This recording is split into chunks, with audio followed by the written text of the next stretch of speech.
Greetings, dear colleagues, candidates, and the public.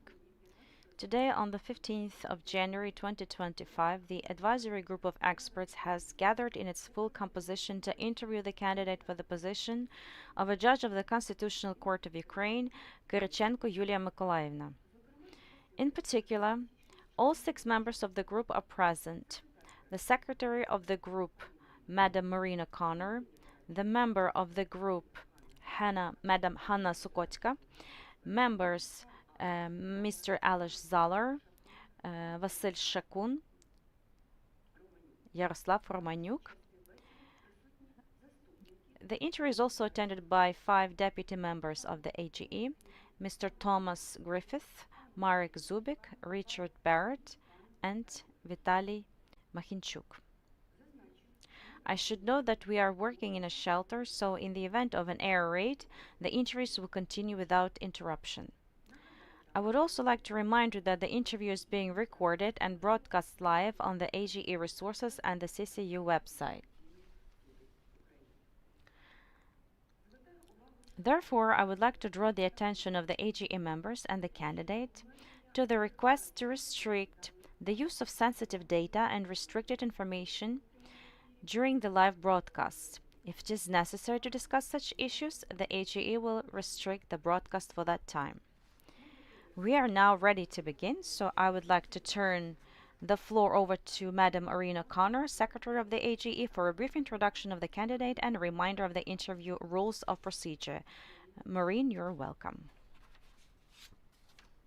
Good morning, all dear colleagues, everyone who is watching. As our chair has already said, the advisory group of experts will now interview the candidate, Yuliia Kyrychenko.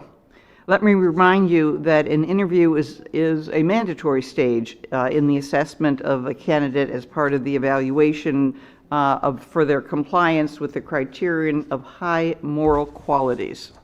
The time limit is 1 hour for this interview. And each question you will have up to 3 minutes to answer. Traditionally, we would ask all candidates to be concise and to answer very clearly and to the point of the question that has been asked. At the end of the interview, the candidate may take a short closing statement of up to 5 minutes. I would also note that while processing the materials on candidate Kyrychenko, the AGE sent her questions for written explanations, so the candidate has had an opportunity to prepare for this interview and to provide answers. So now we have with us a candidate for the position of Judge of the Constitutional Court of Ukraine, Yuliia Kyrychenko, who was admitted to the competitive selection by the Committee of the Rada of Ukraine. Ms. Kyrychenko is a member of the board of the NGO Center of Policy and Legal Reform, co-chair of the Council on the Reanimation Package of Reforms, and since May of 2024 has been an advisor to the chair of the Verkhovna Rada of Ukraine. Since 2006 till present, she has been engaged in civic activities in the field of constitutionalism, in particular as an expert and project manager of constitutional law projects at the Center of Policy and Legal Reform. She is the author and co-author of a significant number of analytical documents in the field of constitutional law and expert opinions, etc. She has also had experience of working as a civil servant in the Constitutional and the Supreme Courts of Ukraine, where she held the 3rd rank of civil servant, as well as experience in working as a senior lawyer in a law firm. In addition, I would like to remind you that Yuliia Kyrychenko already participated in the competitive selection last year and was interviewed by the advisory group of experts. Ms. Kyrychenko, if you would like to add anything to your presentation, you may do so now for 2 or 3 minutes. Дякую. Thank you. No, the introduction was sufficient. Thank you. Шановні колеги, тоді можемо розпочати. Dear colleagues, then I suppose we can start the interview. Vasil Ivanovich, please, the floor is yours. Yuliia Mykolaievna, At the previous interview, we have discussed in much details the questions related to your property, but since they were not completely clarified, we would like to ask you a few questions again that are property related. In December 2011, your husband purchased an apartment with a total area of 163 square meters in Kyiv. The cost of the apartment was 1,590,580 hryvnias, equivalent to almost 200,000 USD at the official exchange rate of the National Bank of Ukraine as of the date of purchase. As far as we understand that you are still living in that apartment, right, with your family now.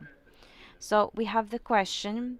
We would like you to explain the sources of funds for the purchase of this apartment.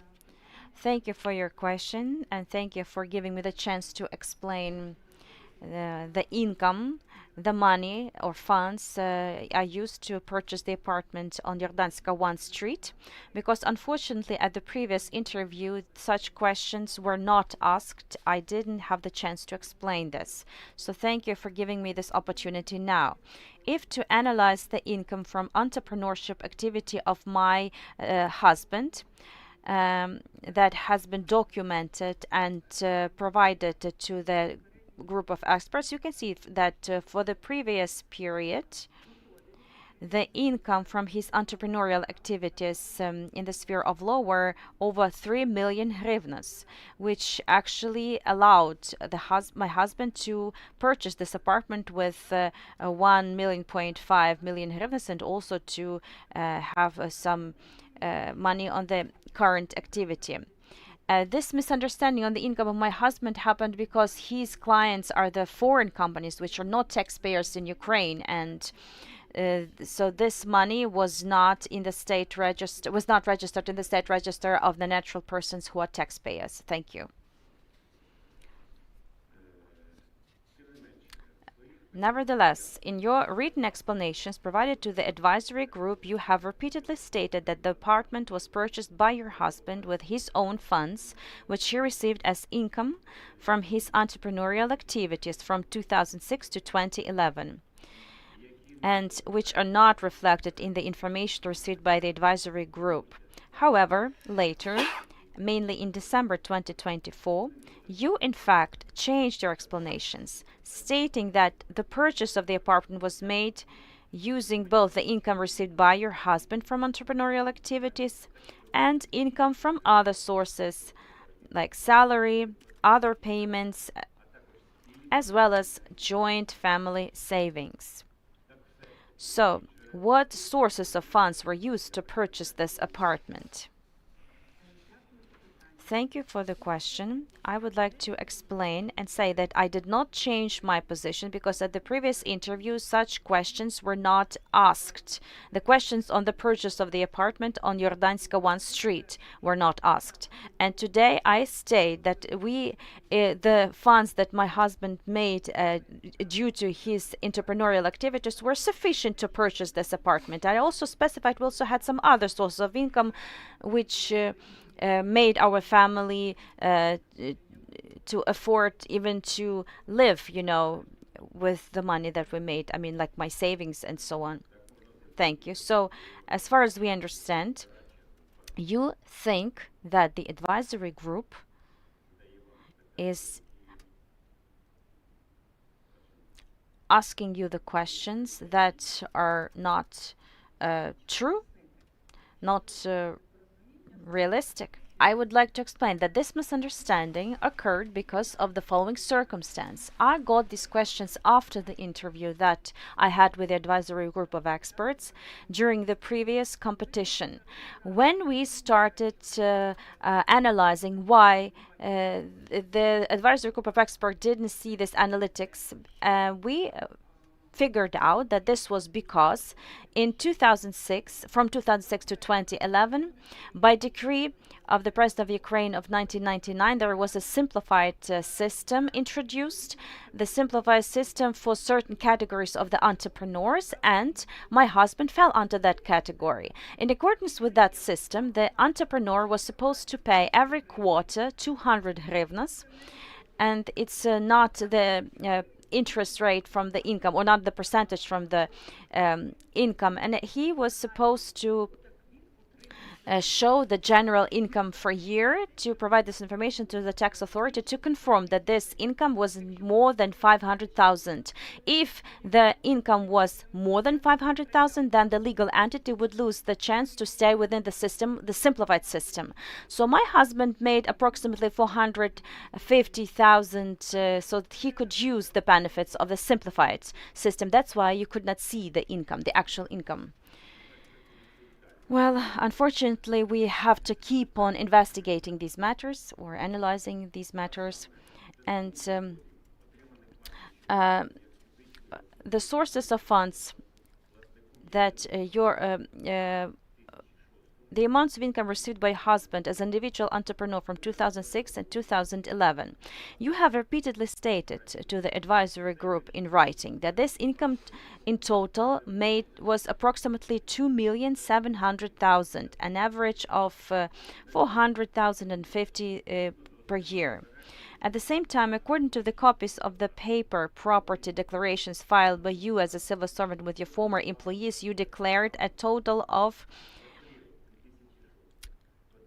over this period from 2006 to 2011, you have declared in total 1,900,047 of income, of your husband's income from entrepreneurial and independent professional activities.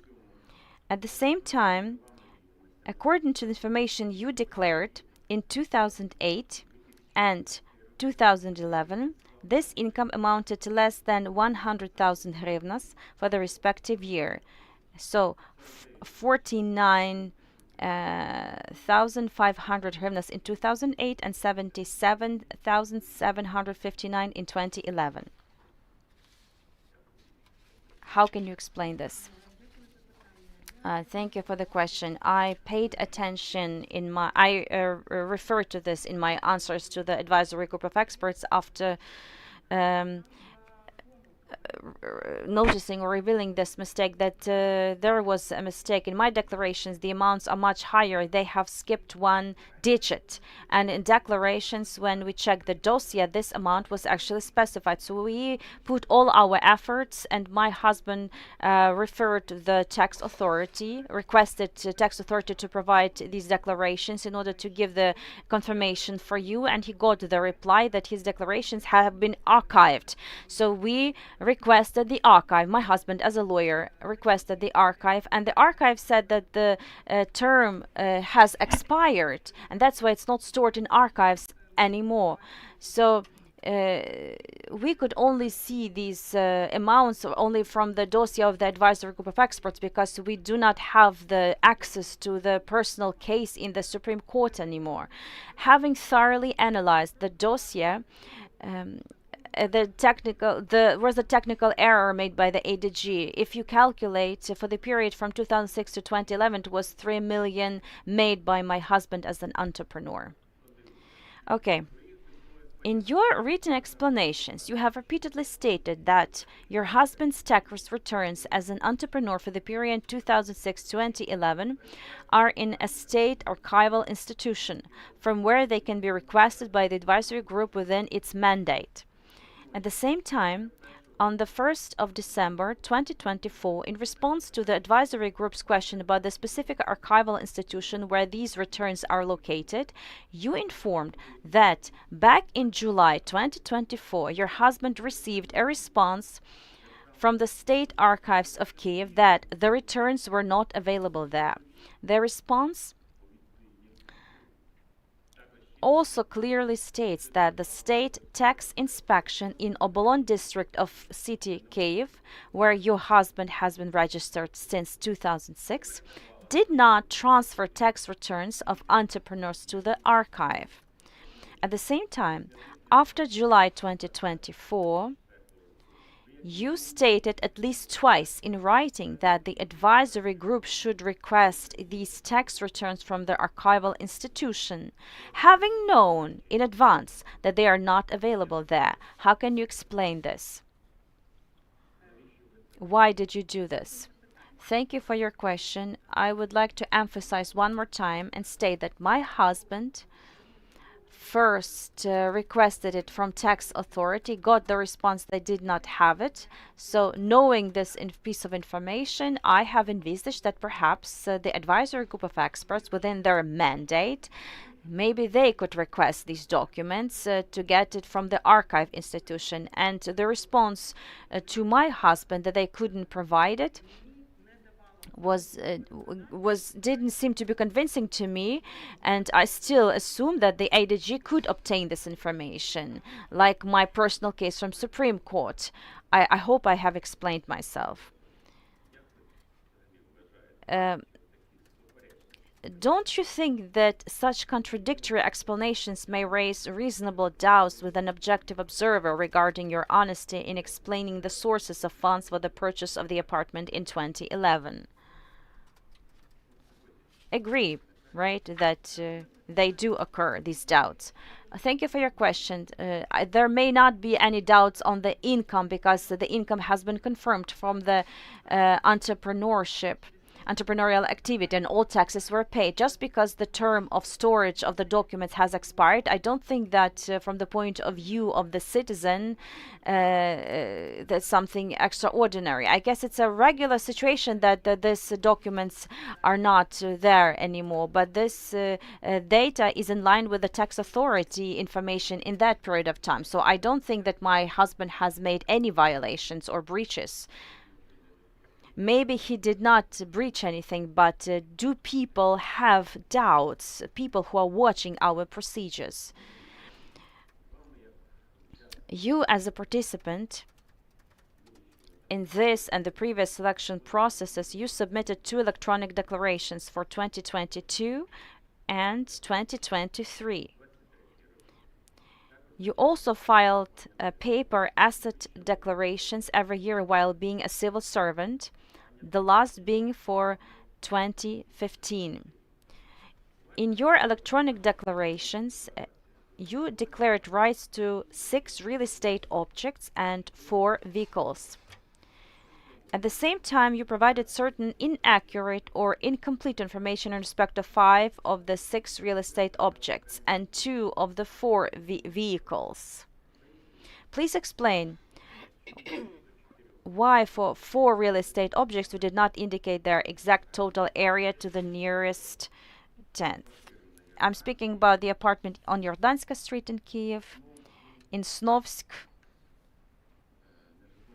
and non-residential premises in Kiev on Hlebochitska Street, and Heroyev Regiment Azov. Thank you for your question. For all 4 real estate objects, I did indicate the information regarding square meters.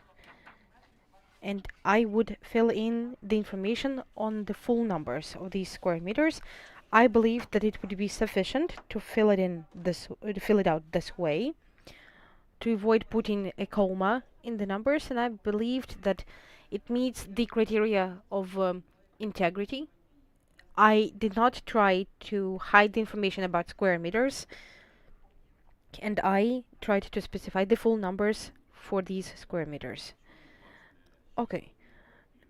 Why do we have questions regarding 2 real estate objects in Kiev? 163 square meters and 93 square meters. You chose to put the information residential premises. However, regarding your another apartment in Kiev that was privatized in 1999, you specified 2 other co-owners of this apartment. So was this apartment co-owned by 3 people? Thank you for your question. I heard two questions, so allow me to answer to them separately. Regarding the apartments, these are multi-story buildings, so obviously I could not call them private housings. This is Obolon area of Kyiv. It only has multi-story buildings. Regarding the apartment on Obolonsky Avenue, I only specified my mother as the co-owner since my mother is a legal guardian for my brother, so I specified only her. I believe that it might be a mistake, but not with the aim to cover up for some information. Okay, so we have several questions regarding discrepancies in your declarations. The apartment with 163 square meters was evaluated as 1,500,000 hryvnias. However, its actual cost is 1,590,000 hryvnias. Allow me to go through the list of all of them, but we do see that this is a system mistake in your filling out of the declaration regarding the cost of each of the objects. If we speak about Toyota Highlander, there you specified the cost of 450,000 hryvnias. However, the sum that you paid for this car was 429,000 hryvnias. If we speak about the car Jeep Cherokee, production year 2014, you specified the cost 300,000. However, according to the information available to AGE, according to the Unified Register of the Vehicles, the cost is 149,000 hryvnias. Why did you not reflect this information in your declarations? Thank you for your question. I did specify the actual cost. I believe that I will need to divide my answer into two. So, for the Cherokee Jeep, I did specify the actual ownership of the car, and this was the market price as of the time of filling out the declaration.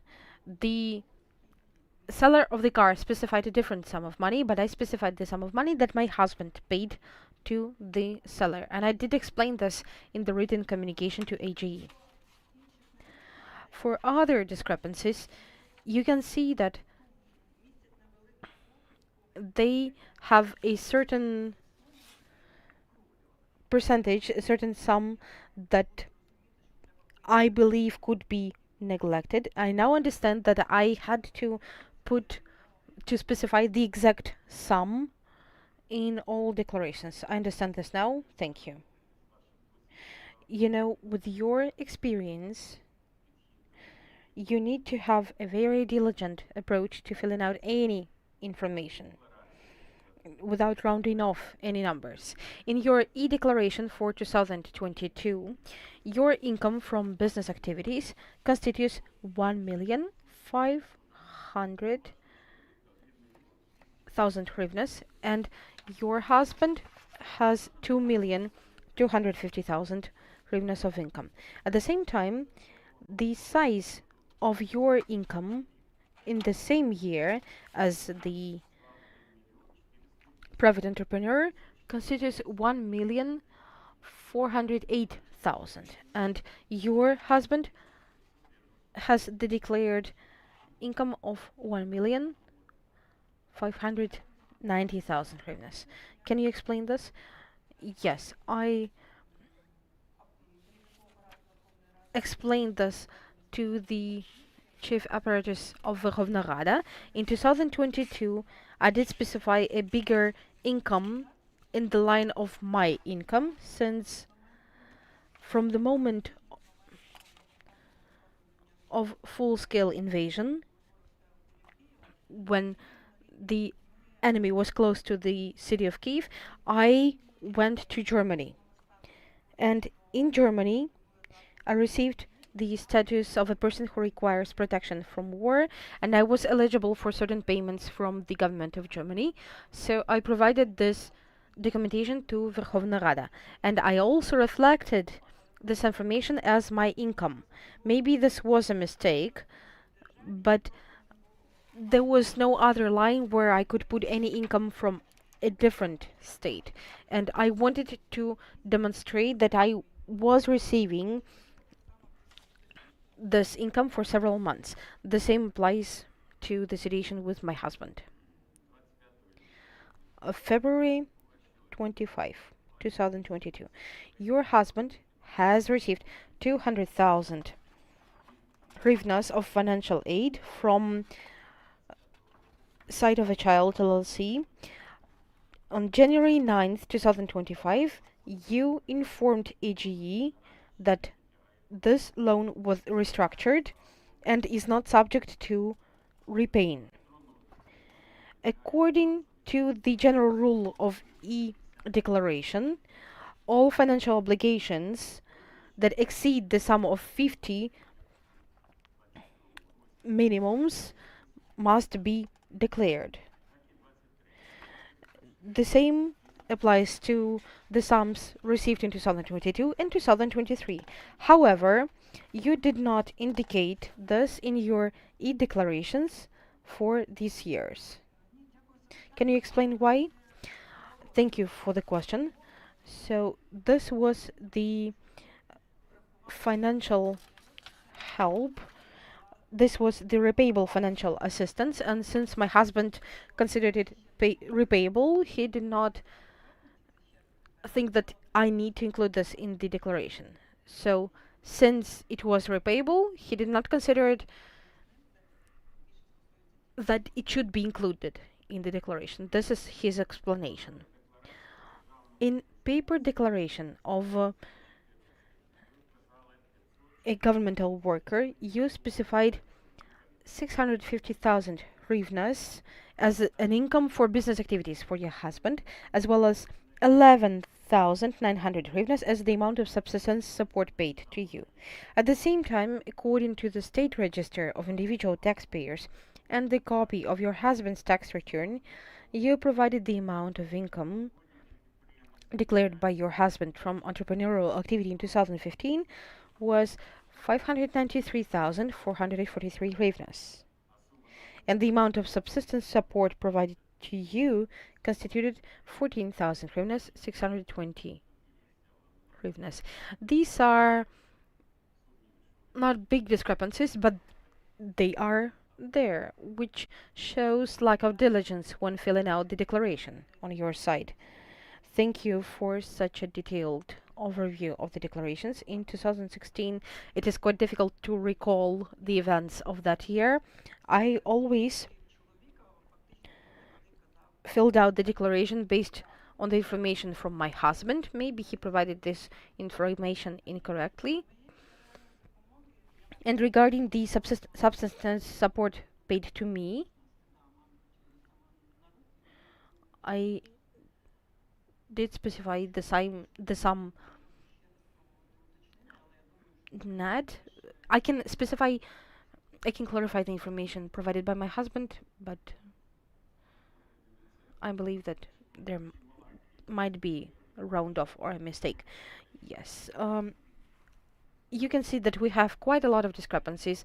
I did not raise the questions on all of them. I did combine some of them. And the issues of filling out the declarations are numerous. Could you tell us why you have such mistakes in relation to real estate properties or in relation to the data of income? Did you use any original documentation to fill out these information line for these declarations? Could you be more diligent when filling out the declaration, since you do have certain obligations and responsibility for diligent filling out of the declaration? Thank you. I tried my best to explain this in my opinion, insignificant scope of discrepancies in relation to real estate property data, and the sum, I did not have in purpose to hide something from the public or from the government.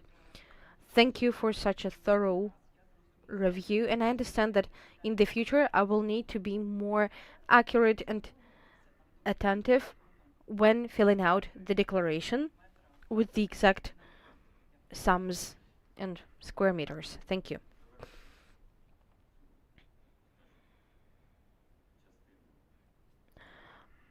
Rounding up with this block of questions, I wanted to ask you, in your opinion,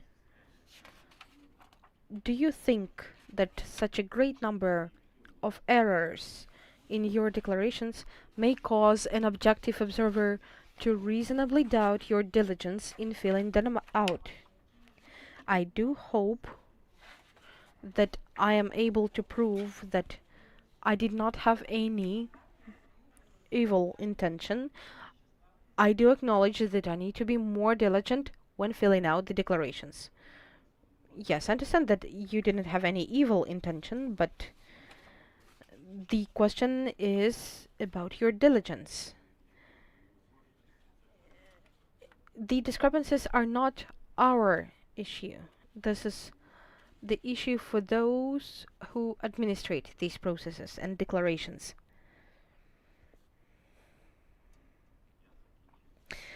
That's it for me. I give the floor to Alish now. Thank you, Vasil. Good day, Madam Kyrychenko. I have some questions for you, and I will start with one which concerns your past work. From November 2007 to July 2017, you held the position of an assistant to the Chief Justice of the Supreme Court of Ukraine. At the same time, as you informed the advisory group, you had been performing your official duties as an assistant until the end of 2008, since later you stayed on maternity leave until your dismissal. What exactly were your functional duties as an assistant? Дякую за питання. Thank you for your question. As the assistant to the Chief Justice of the Supreme Court of Ukraine, I performed my functional duties according to the instruction. My key functional duties included assisting with the organization to execute the functions of the Chief Justice of the Supreme Court of Ukraine, as according to the legislation, the Chief of the Supreme Court of Ukraine has the position of Chief Justice. This was the name for this position back then. I was also involved in the preparation of materials for the consideration by the plenum of the Supreme Court of Ukraine, as well as I was also involved in consulting Verkhovna Rada when there were hesitations or concerns when the courts of general jurisdictions sent their requests to the Supreme Court of Ukraine with requests related to the Constitution of Ukraine.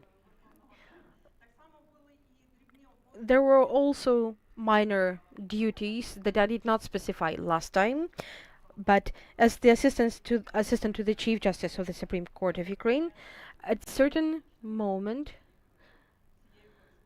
I would work with correspondence and communication that was sent to the Chief Justice of the Supreme Court of Ukraine, and I would process this documentation and forward it further. As you informed the advisory group of experts, between October 2015 and June 2016, you performed paid scientific and analytical work for the Center of Policy and Legal Reform. particular, you carried out scientific and analytical work within the framework of the Constituția information campaign, developed the draft law on amendments to the Constitution of Ukraine, and developed the methodology and conditions for conducting a student competition. Could you explain in more detail your role in this scientific and analytical activity? Да, дякую дуже за запитання. Thank you for your question. I did perform scientific and analytical work. The first part of this work referred to the work of a non-governmental working group working on the draft law on amendments to the Constitution of Ukraine. I had the role of the secretary of the working group. I was summing up the materials, I was preparing the reports, I was conducting comparative analysis in order to improve the draft law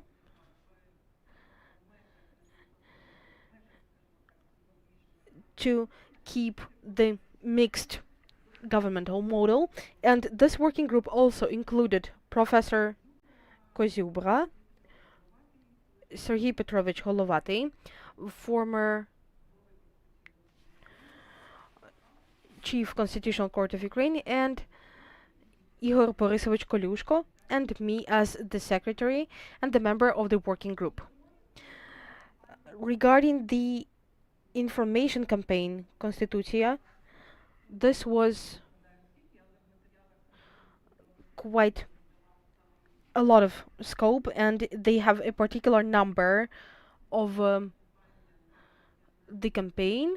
This was the campaign that was conducted on regional TV channels with the aim to raise awareness regarding the necessity of amendments to the Constitution of Ukraine and constitutional reform, which was relevant for the political groups back then. Within this campaign, this was a well-developed campaign. I was working with the student sector, namely, I was working on the framework of assessment of student essays. The name of the essays was Constitution and Me, I believe, and young students were writing essays regarding the values of the Constitution and were sharing their opinions on the necessity or lack of necessity to amend the Constitution. Thank you for this explanation. And based on this explanation, I have an additional question.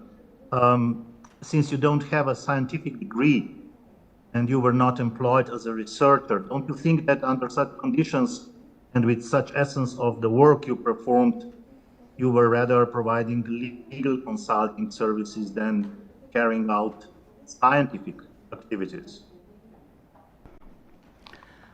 Дякую за питання. Ні, я думаю, що Thank you for your question. No, I think that I actually exercise the scientific activity, and I will try to explain it. In accordance with Article 54, the scientific creativity cannot be limited, or exercising the scientific activity only in the framework of the state institutions. In accordance with the law on the prevention of corruption, where you could also doubt the compatibility of me also having the civil service and the scientific activity.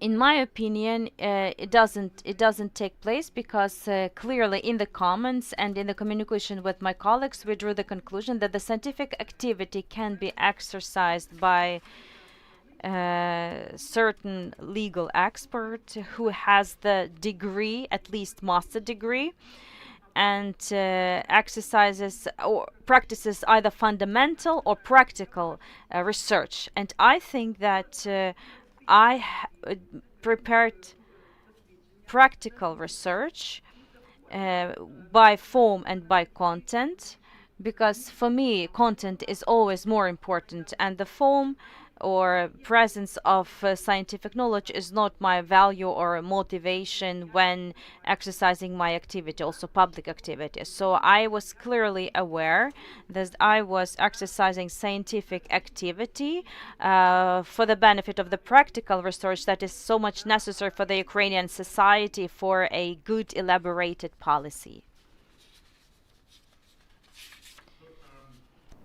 Until the May the 1st, 2016, the position of the assistant to the Chief Justice of the Supreme Court of Ukraine was a civil service position, subject to the anti-corruption prohibition on engaging in other paid activities.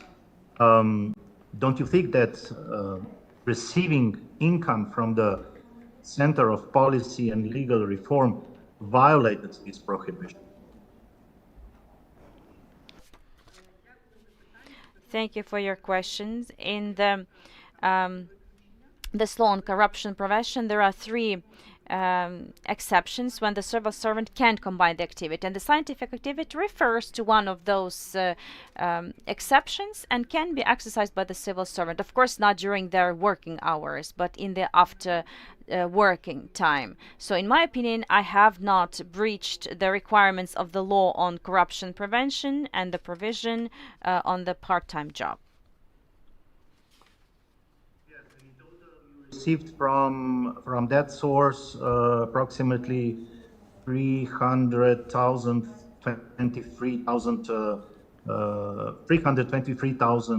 Ukrainian hryvnias. So don't you think that you should resign from your position as an assistant to the Chief Justice of the Supreme Court of Ukraine to perform such paid activities? Відповідно до In accordance with the legislation, I could be on the maternity leave and to do this paid job because it's scientific work. So this was within the legislation, and I made decision that I do not need to quit my job from that position of the assistant to the Chief Justice of the Supreme Court of Ukraine. When my circumstances changed, I have quit. I'm so sorry, Yuliia Mykolaievna, could you please tell us what was the correct title of your position that you did as part-time job in the Center for Policy and Legal Reform?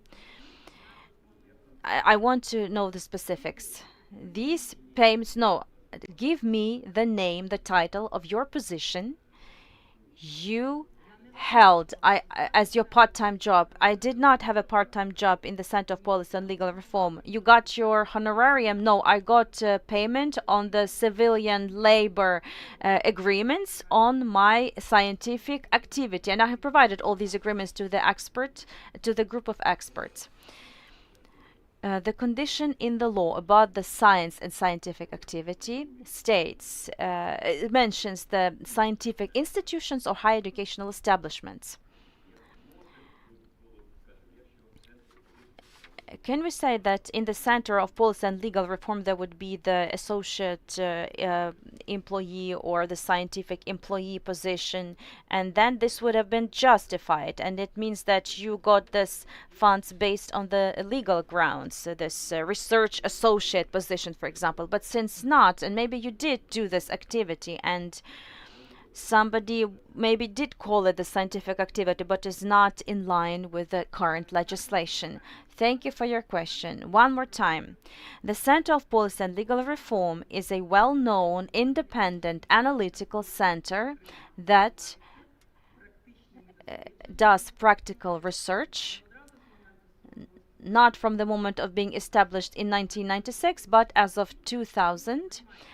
It started doing this research. When they are implementing certain projects, they engage or involve certain scientists, doctors of philosophy, professors, candidates of sciences, and also legal experts who, in their opinion, can properly do the job for them.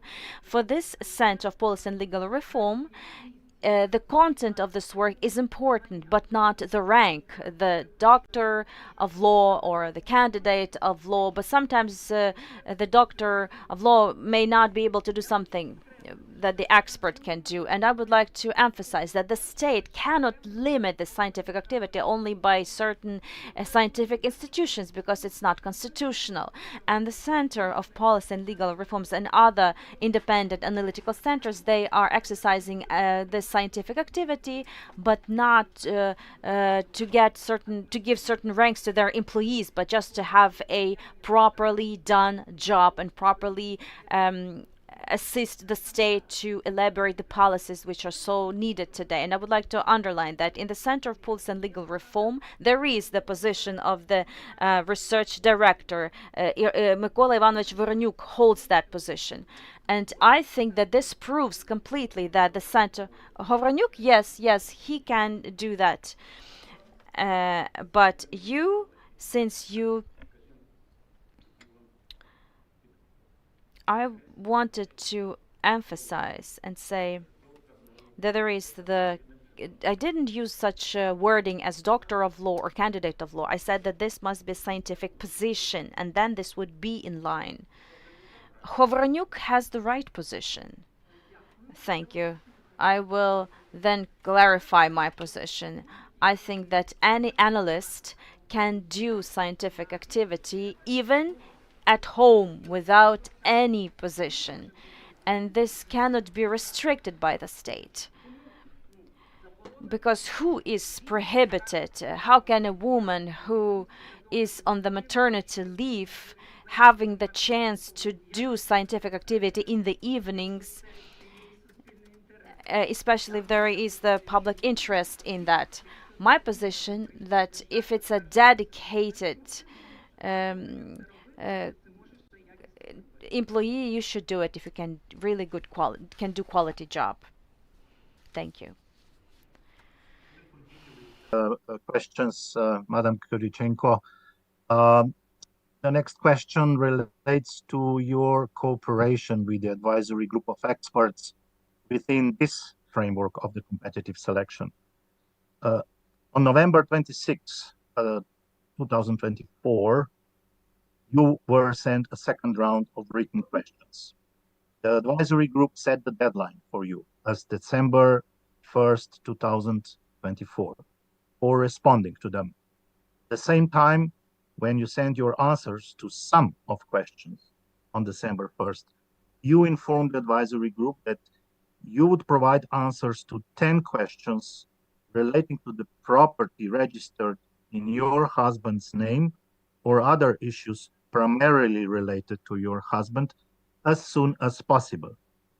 On December 23rd, you informed the advisory group, and here I quote, the answers to these questions require explanations from my husband, and he's expected to provide them to me today during the day. End of quote. The advisory group did not receive answers to these 10 questions until January 9th, 2025.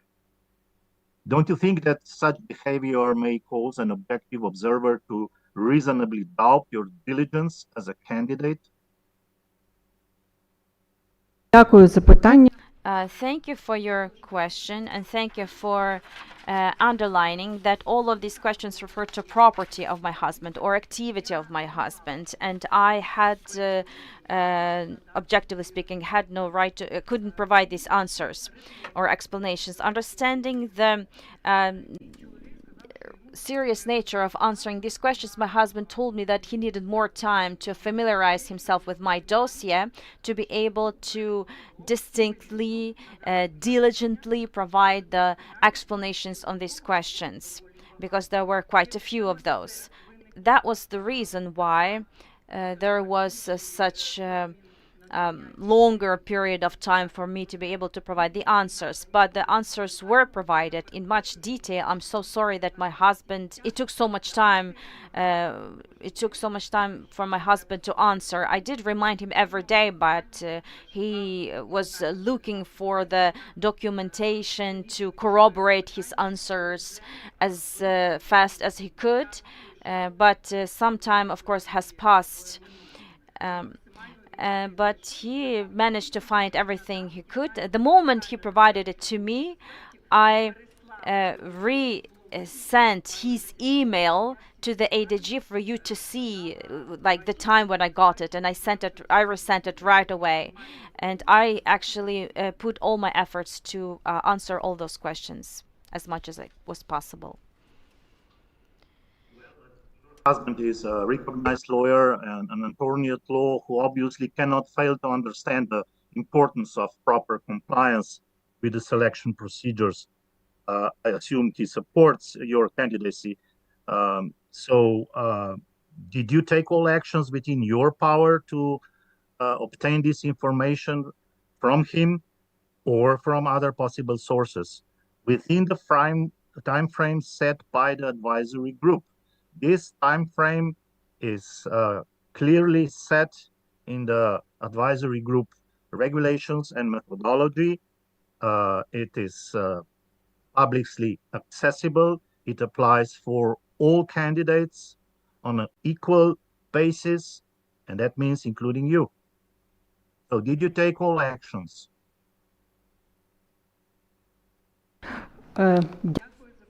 Thank you for your question. I would like to underline one more time that the answers were provided maybe later, but these were only questions that were on my husband's activity. But I took all possible measures to transfer these answers as soon as possible. I'm so sorry for the delay made by my husband. Additional question. In the second round of written questions of this selection process, we tried to clarify with you certain primarily property issues concerning the wife of your husband's father and your husband's brother. And these persons are considered to be close persons to you within the meaning of anti-corruption legislation. At the same time, you have in fact refused to provide any explanation for the essence of questions asked. Don't you think that this refusal may also raise reasonable doubts about your diligence with an objective observer?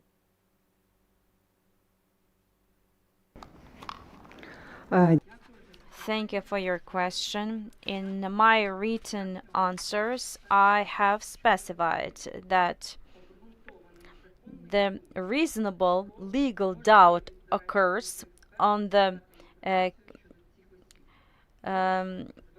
possibility to collect the information on these persons by the AGE, because these persons are not members to my family. They are not my close persons in accordance with the law on corruption prevention. So in my opinion, it's a wrongful understanding of them being close relatives to me by the advisory group of experts, and I'm so sorry for saying this. But one more time I would like to emphasize and state that these are not my members of the family. Thank you. The next question. You confirmed to the AGE that there have been at least 3 court proceedings to collect from your husband the debts for utility services payments provided in respect of the apartment in Kiev where your family lives. The debts amount almost to 90,000 Ukrainian hryvnias.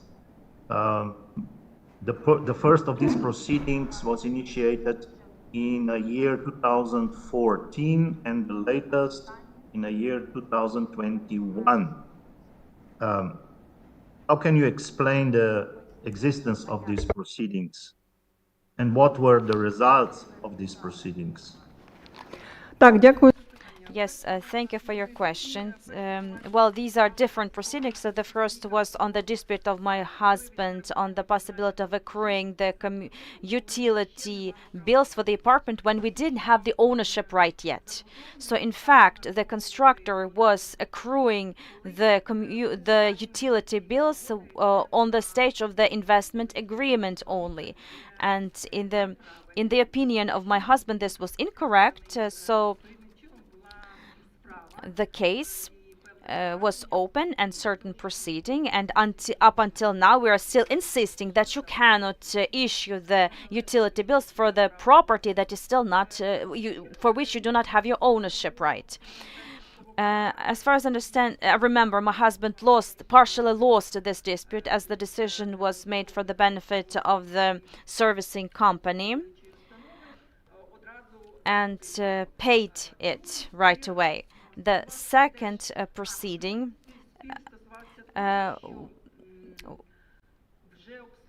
was when the servicing company or the managing company, they started counting or accruing these utility bills, not using our meters but applying the average standard of heat consumption, which we found to be too high and not in line with the real one. And by the way, this was not the only proceeding. Our other residents of our building, they also applied. And the third dispute was won because so since he thought that he didn't have any debts for the electricity, the court accepted his position. My last question concerning this issue is, are there currently any court proceedings for the recovery of debts for utility services provided in relation to the apartment in Kiev where your family lives? So are there currently any open court proceedings?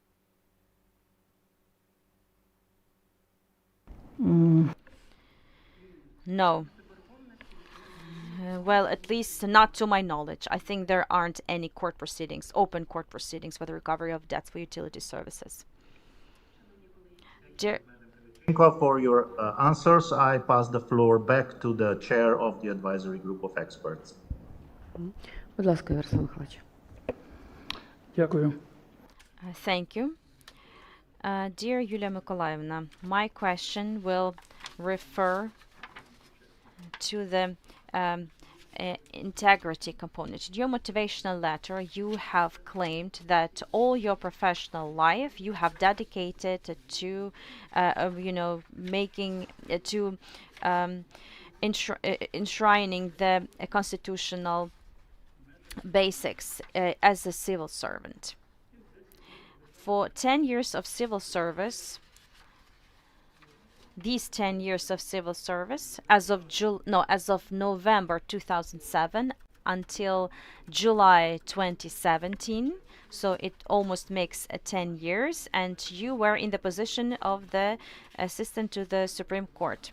And I say that you inform yourself that until the end of 2008 you only worked at this position as the assistant to the Chief Justice, and after that you were on the maternity leave, both paid maternity leave and non-paid maternity leave, even though we just found out that this did not preclude you from working in the reanimation package of reforms as a paid job.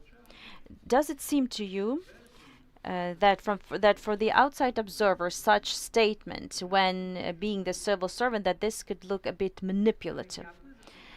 Thank you for your question, and thank you for the previous questions. They enable me to explain the plausibility of my statements. Even when I was on the maternity leave, in my free time, I actually was working on the constitutionalism, and I was looking for the projects of the material technical aid. I have established teams, and I worked, I did everything possible to develop constitutionalism. If we speak about, I did not work in the reanimation package of reforms, but I worked in the analytical center where we had the activity activity on combining the mixed form of management and the reform of the Constitutional Court, in the framework of which we have suggested two new norms for the judge of the Constitutional Court of Ukraine: high moral qualities and professionalism. That was our task force, our working group. This was our idea. I'm very happy that it has been portrayed, that it has been implemented, and now I participate in the objective competition, but not the way it was before, when the judges quite often were assigned because of the political interests. That is why I believe I can state this. I can also state that certain positions. Do you state that throughout 10 years of civil service, approximately 8 years, you were on the maternity leave? I believe that you consider me to stay at the civil service. But when I was on the maternity leave, I was not a civil servant working on constitutionalism. I was working on constitutionalism as an active social activist. I would constantly publish scientific articles when I saw that the government was planning to violate constitution, or the president was planning to violate constitution. I have numerous publications in Zerkalo Tyżnia newspaper, and this newspaper is read by multiple parliament members. I also published my response to various threats, and this is one of the unique facts in Ukraine. Yuliia Mykolaievna, the answer is that this is not a manipulation, and you're being an honest candidate here. Okay, another question that is relevant to this question, and also to the questions that I asked you during our previous interview last year. With the liquidation committee of the Supreme Court, we requested the orders related to your person, and according to these orders, until August 11th of 2014, you were an active assistant to the Chief Justice of Supreme Court. And for the third time, I would like to ask you, since I was the chief of the Supreme Court by then, why do I not know you? Thank you. Possibly there was a mistake made. Typically, the period that a woman has before giving labor is assigned as a sick leave. So possibly I had sick leave back then, and since I was on a sick leave, I was supposed to be working for you. When did you give birth to a child? In July 2014. Dear colleagues, any other questions? I have a question.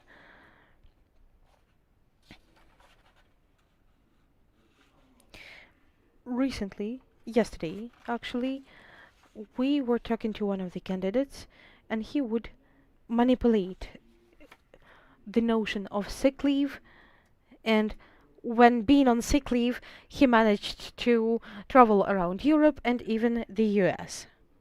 I wanted you to say what is the proper name of vacation and sick leave.